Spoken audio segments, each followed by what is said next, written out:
بسم اللہ الرحمن الرحیم. In the name of Allah, the Beneficent, the Merciful.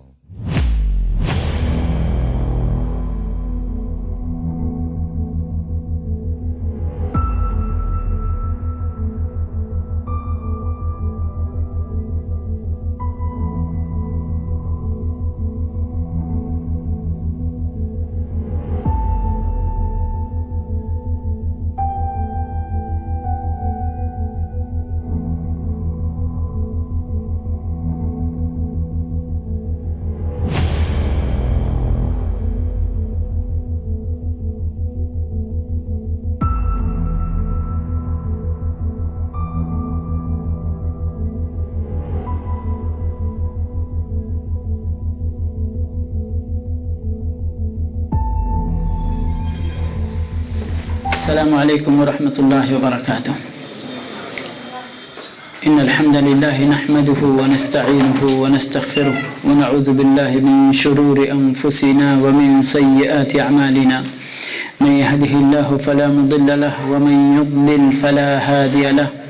واشهد ان لا اله الا الله وحده لا شريك له واشهد ان محمدا عبده ورسوله. اما بعد فإن خير الحديث كتاب الله وخير الهدي هدي محمد صلى الله عليه وسلم وشر الأمور محدثاتها وكل محدثة بدعة وكل بدعة ضلالة وكل ضلالة في النار. أعوذ بالله السميع العليم من الشيطان الرجيم. يا أيها الذين آمنوا اتقوا الله حق تقاته ولا تموتن إلا وأنتم مسلمون.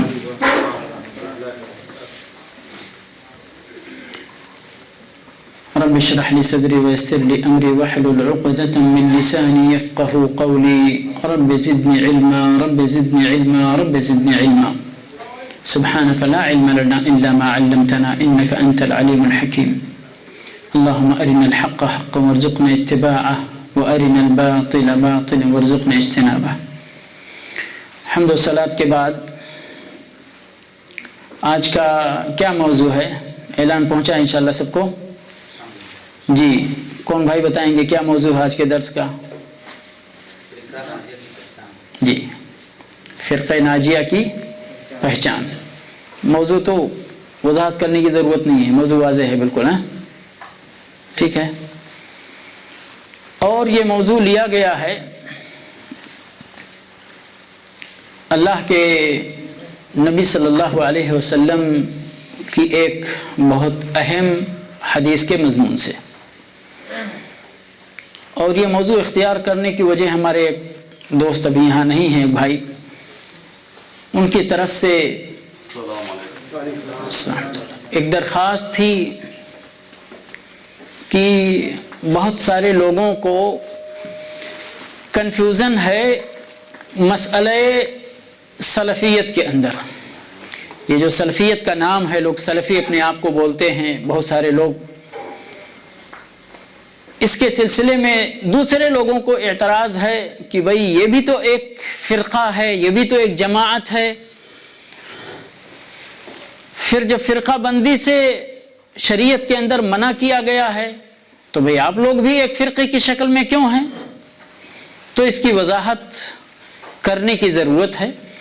اور یہی بات محرک بنی یہ موضوع اختیار کرنے کے لیے. اللہ کے نبی صلی اللہ علیہ وسلم کی حدیث کیا ہے جس کی طرف اشارہ کیا میں نے؟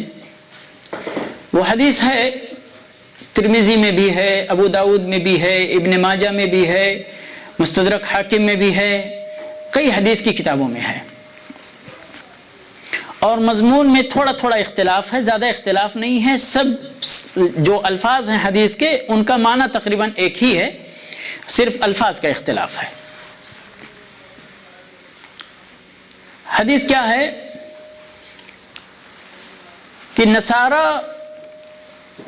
71 فرقوں میں بٹے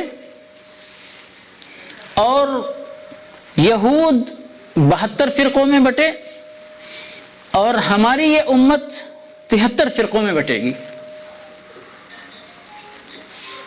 اور پھر